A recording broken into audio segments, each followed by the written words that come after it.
Hello' মোৰ ছাত্ৰ-ছাত্ৰীসকল, পোনপ্ৰথমে মই তোমালোকক মোৰ ইউটিউব চেনেলত স্বাগতম জনাইছোঁ। আৰু আজি মই তোমালোকলৈ লৈ আহিছোঁ এটা নতুন ষ্টৰীটোৰ নাম হ'ল নিগনি আৰু সিংহৰ বন্ধু। এই দুজনৰ বন্ধুত্বৰ কথা আজি আলোচনা কৰা হ'ব। কাহিনীটোত বহুত কথা আমি শিকিব পাম আৰু এনেকুৱা নতুন নতুন কাহিনী ষ্টৰী মই আনিয়ে থাকিম তোমালোকৰ কাৰণে।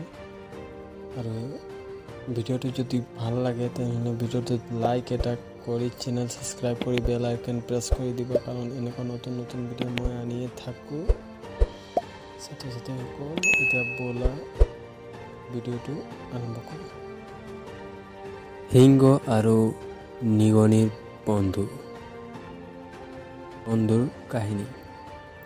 এতিয়া ব'লা আৰম্ভ কৰোঁ। এখন জংঘলত এটা সিংহ আছিল। সেই সিংহটোৰ লগত আছিল এটা নিগনি।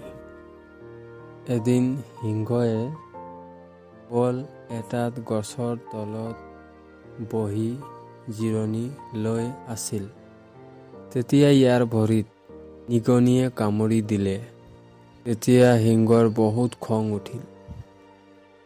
তেতিয়া সিংহই ক'লে যে তুমি মোক কিয় কামুৰিলা? তোমাৰ মৃত্যু আহিল নেকি যে তুমি জংঘলৰ ৰজাৰ ভৰিত কামুৰিলা? তাৰপিছতে নিগনিয়ে ক'লে যে সাহস আছে যদি মোক ধৰি দেখুওৱা।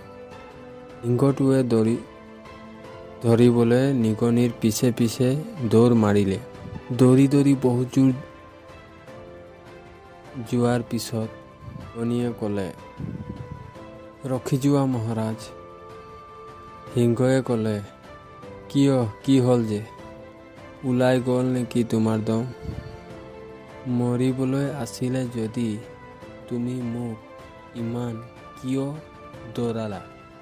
নিগনিয়ে ক'লে, যদি মই তোমাৰ ভৰিত নাকামুৰিলোহেঁতেন তো তুমি মোৰ পিছে পিছে নাহিলাহেঁতেন। যদি মোৰ পিছে নাহিলাহেঁতেন তো এতিয়া চাৰ্কাছত নাটক দেখাই থাকিলাহেঁতেন। সিংহই ক'লে যে সেইটো কেনেকুৱা? নিগনিয়ে ক'লে, সেইটো চোৱা, চাৰ্কাছৰ মানুহ বিলাকে জাল বিছাই থৈছে। সিংহটোৱে অলপ দূৰ গৈ চালে তো চাৰ্কাছৰ মানুহবিলাকে জাল বিছাই থৈছে। সিংহই নিগনিক ক'লে যে তুমি আজি নিজৰ জীৱনৰ কথা চিন্তা নকৰি মোৰ জীৱন বচোৱাৰ কাৰণে মই আজিৰ পৰা তোমাৰ বন্ধু, এই বুলি সিংহই ক'লে।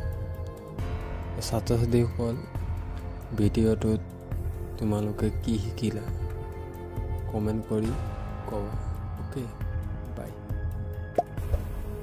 আকৌ এবাৰ কৈছোঁ, যদি মোৰ চেনেলটো ছাবস্ক্ৰাইব কৰা নাই তেনেহ'লে ছাবস্ক্ৰাইব কৰি বেল আইকন প্ৰেছ কৰি দিব। এনেকুৱা নতুন নতুন ষ্টৰী, কাহিনী, পাঠৰ প্ৰশ্ন পাই থাকিব। অ'কে, বাই।